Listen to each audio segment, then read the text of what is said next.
So what kind of financial models or partnerships do you think are most effective in driving energy efficiency investments across Africa or across Nigeria?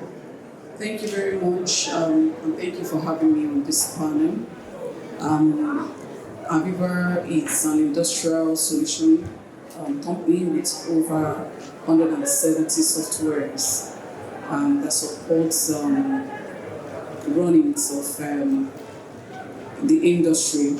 So now, for the financial models, we are looking at the PPPs, which is the public-private partnerships. This is a partnership between the government entities and the private sector that supports these projects. We have the green model as well, the green bond. This is also a kind of an instrument. So we have several. We also have the financial model, the business financial model. So we are looking at both the financial and the partnership, because we cannot talk about partnership without the financial model. So we are also looking at, in the partnership itself, we are looking at the working with the World Bank, for example. We can have partnerships via the World Bank, via the African Development Bank. We can also do a partnership via the local banking, where we have both the African banks, like the local banks and the microfinance banks, that could help to actually finance this project. But most especially, we in Aviva will be coming in to support the project, the energy efficiency, via technology, our innovative technology. In this aspect, we've got support, we've got several solutions that would actually help drive this process. So while we have this partnership ongoing in terms of finances and other way, we come in via, but we've got solutions like the big data, we have the asset management solutions. So with our innovative technology, we can actually support the partnership. Thank you. All right, thank you very much. I think we will have time for just one more round of questions for our panelists, and then the floor becomes yours, right? So let me go to Orlando. I'm very interested in what you do with Orlando Clean Energy, right? So what are some of those opportunities that you've seen across, that you can identify that can sort of support you to achieve widespread energy efficiency in Africa and in Nigeria? Let's start from home.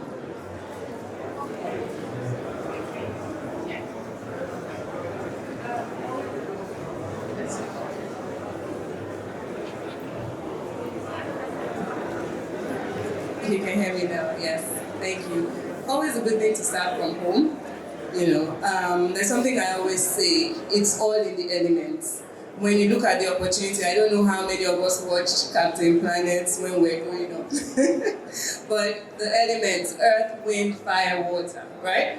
Let's switch fire for sun in this case. So when you look at earth, you're speaking geothermal. We have the resources in Nigeria. I mean, I like to also look at it from the context of Nigeria in Africa, because what we do for ourselves in Africa, just as they've done in Europe, you make it one, you make it whole. The Apple outgoing president today also spoke about it. We have to collaborate. So let's look at Africa as one unit, right? The geothermal capacity in Africa is about 150 gigawatts. That's Earth.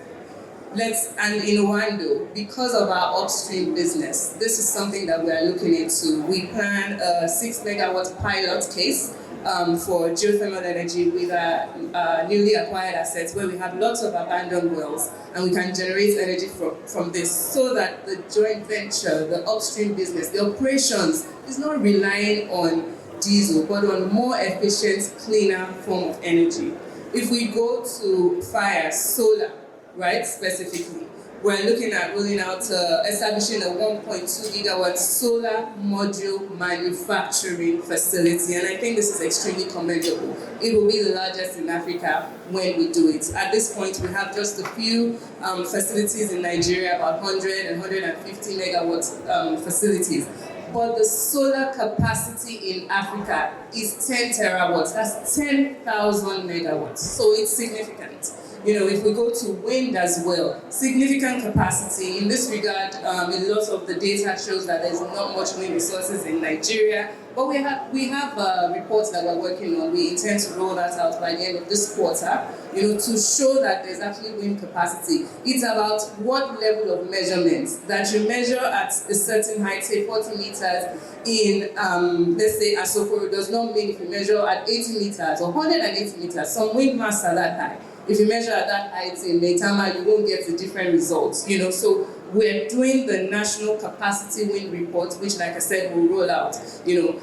In terms of other opportunities that exist, it's sustainable transportation. So we have 2 mass transit buses that we've been running for 20 months in Lagos. Transportation accounts for 24% of in-scope emissions. Passenger vehicles is about 72% of that. So if you have nice, clean transportation, we will all put our cars down and enter them. When we travel to other people's countries, we do the same, you know. So we have these buses, and in terms of efficiency, I can tell you that for the 20 months we've been running them, they've done almost 200,000 kilometers. When you convert that to the energy consumed, it's about 207 megawatt hours. At band A, that's about 56 million naira, 56.5 million naira roughly. That will buy about 49,000 liters of diesel. But guess how much diesel the diesel buses consume? About 90,000. So that's about half, you know, and I think that's extremely commendable in terms of what we've been able to achieve. And of course, for the challenges, I have to say that in as much as we don't want people to give us loans, we want investors. Finance is a major challenge, you know, the green funds and all the like, the devil is always in the detail, as they say, you know. So finance is a challenge, technical capacity is a challenge. For our EVs, you may ask, who's fixing them, who's repairing them? It's still the OEMs. We have to develop that capacity in countries, you know. And then thirdly, the other challenge is also policy. You know, government is doing a great job, but when you have tariff-free solar panels being imported, and then the input to manufacture the solar panels in country it has tariff on it, it's a bit counterproductive, you know. So those are some of the key challenges. Thank you. And then we're going to now pass the baton to you. So, do we have any questions? And you have to specifically ask, name the audience member, the panel member you want to answer your question. So I'll take, let's just share numbers to make it easy. So that's a 1, 2, 3. We could take 5, 4, and 5. Thank you very much. So we'll just do it quickly. Let me start from the point of an investor. I'm going to look at the cost-benefit analysis, right? And that's to Mrs. Adiza.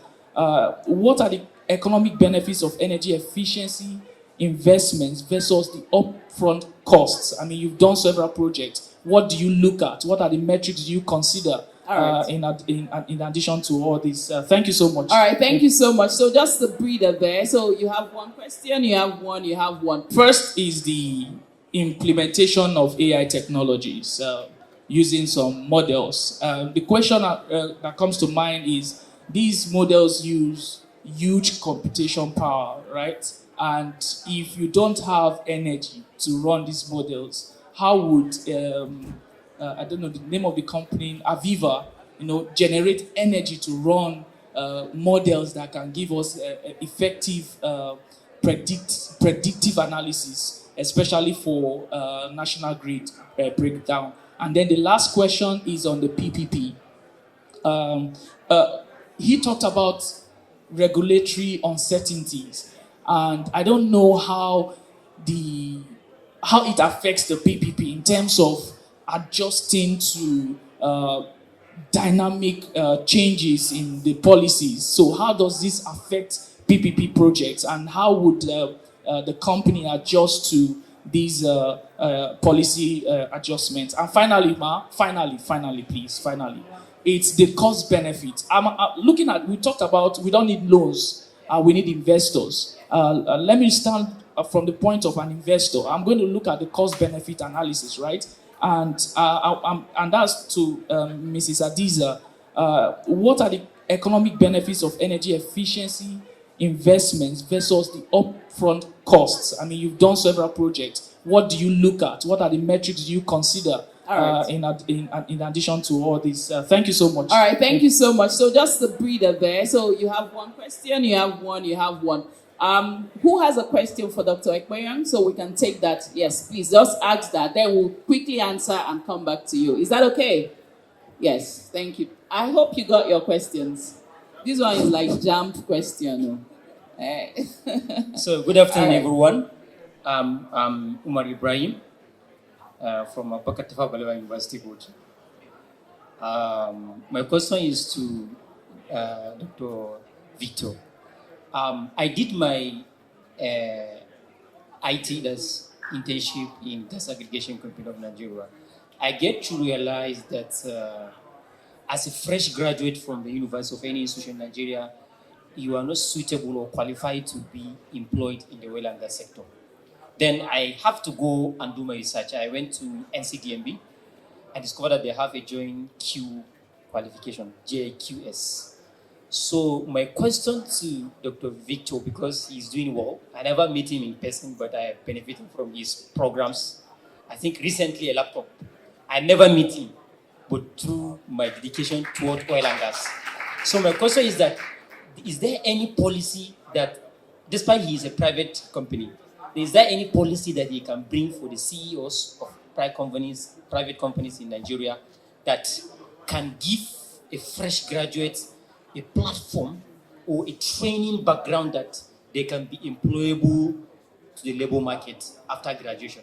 Because it's so boring after NYC. All right, thank you. I think that's a very important question. Let's just give him a very big round of applause. And then we're going to start from Dr. Vincent, and then just quickly move. Thank you. Thanks for the comment on the regulatory uncertainties. That is very real in Nigerian operation. So I feel the government needs to just ensure that irrespective of changes in government, that projects are kind of prevented from any unnecessary regulatory changes. Most time it increases the cost of delivering the project. Time is being wasted as well. And of course the benefit is being deferred to the consumers. So as project managers in Ajivin, we always put that as part of our contingencies, so to say, and ensure we have a good relationship with the regulators. Irrespective of the changes, we're able to ensure that it doesn't impact directly on our project. Thank you. Thank you. Thank you very much for that question. Okay, I will say just this simple adage to use the little you have to get what you want. So you can use, from where we are talking about moving forward. We are somewhere. So we are talking about how do we move past where we are. So we've got the solutions. We are here to support the little. It's not like we are out of energy totally. Yes, we are still trying to, we are up and down. So what we are saying is, how do we move past where we are? So we brought the solution that will stop the let me use the word off NEPA we've been having into having a more stable light. Thank you.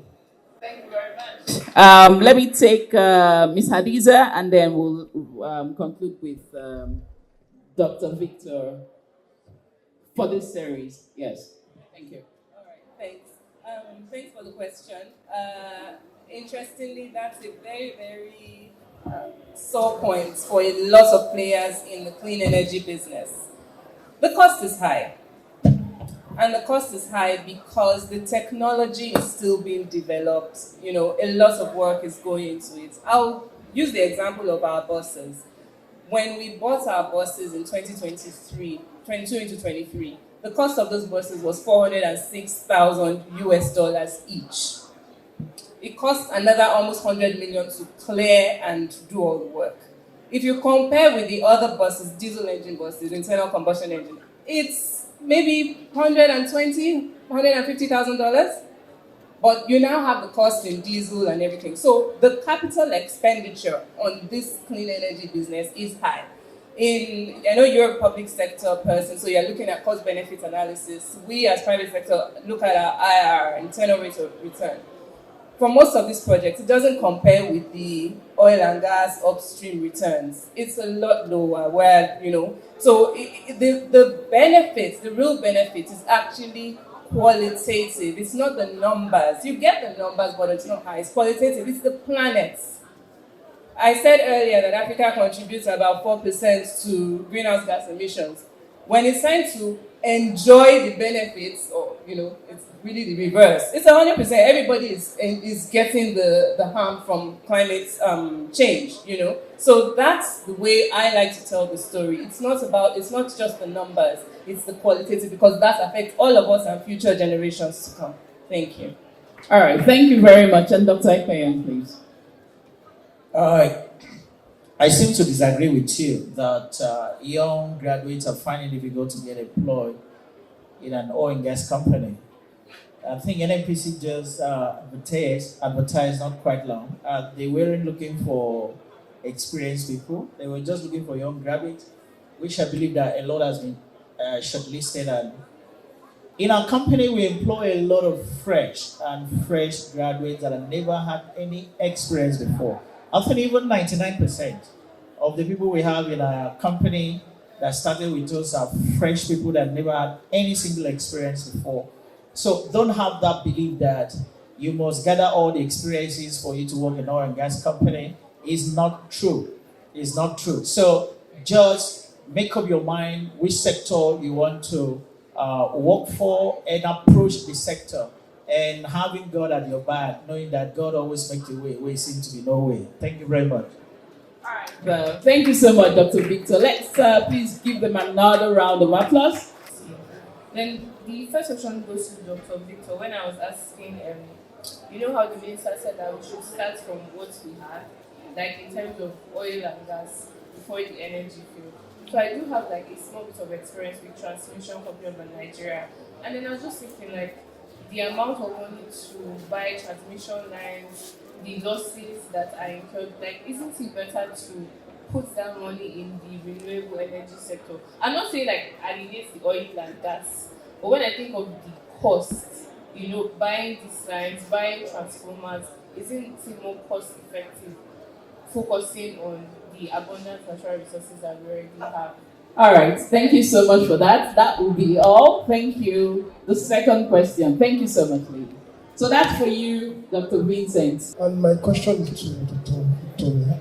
Please, I want to know if there are initiatives out there, programs, maybe by the government or private sector that is able to provide maybe installment payments for families that want to maybe use renewable energy, maybe wind, solar, or whatever it is.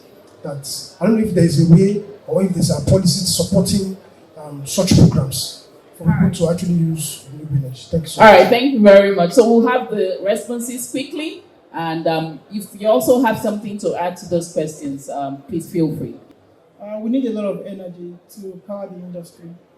And of course, for renewable energy, usually, to be able to generate the kind of energy requirements, you need high capital expenditure, like you mentioned. For instance, you have to generate, if you want to build a wind power system offshore, it costs you more. So it's easier to upgrade what you have, right, based on our current status and financial capabilities as a country, than investing in something completely new, right? And that requires, for every new system, you need to consider new transmission as well. Even with solar energy, even with wind power, you still need to consider how to transmit that generated energy to the various other consumers. So that's why it's easier. However, what the oil and gas is doing is trying to ensure that production of oil and gas is done in an environmentally friendly manner to reduce our carbon footprint. She rightly mentioned our current carbon emission is 3% compared to America, China, that contributes over 50% of the global carbon emission. Thank you. I think I've heard about there are some banks that give loans for people that want to buy solar panels and you want to install renewables in your home. I think apart from that, the federal government is also having a program for CNG buses and for people that want to convert your combustion engine to CNG engines and all that stuff. And these are the ones that I've heard about. And for me to just add up to what my brother just said here about renewables, someone asking about moving from the traditional one we have now to renewable instead of spending so much money. Please, the low-hanging fruit we have in Nigeria now is gas, and gas is clean energy. And we have a lot of installed base. What I mean by installed base, the gas turbine installed in this country, 50% of installed base has not been utilized because of lack of what? Gas, having access to gas. And just to end up here, that is why we here in Kenya International, that is what we are trying to do now. We have laid a lot of gas pipeline from wells, producing wells close to flow station because of the new policies of the government to bring gas to domestic market. And that is what we want to focus on now. And I can assure you, in the next couple of years, you will see a lot of turnaround. Exxon just divested to Seplat. Seplat is about to lay a gas line. That is what the minister said today. A gas line from the QIT, from the offshore to QIT, means that there is going to be a lot of gas supply. So there's going to be a lot of energy improvement in the coming years because the government is now interested to make sure we bring gas back to the domestic market instead of 100% of 80% export.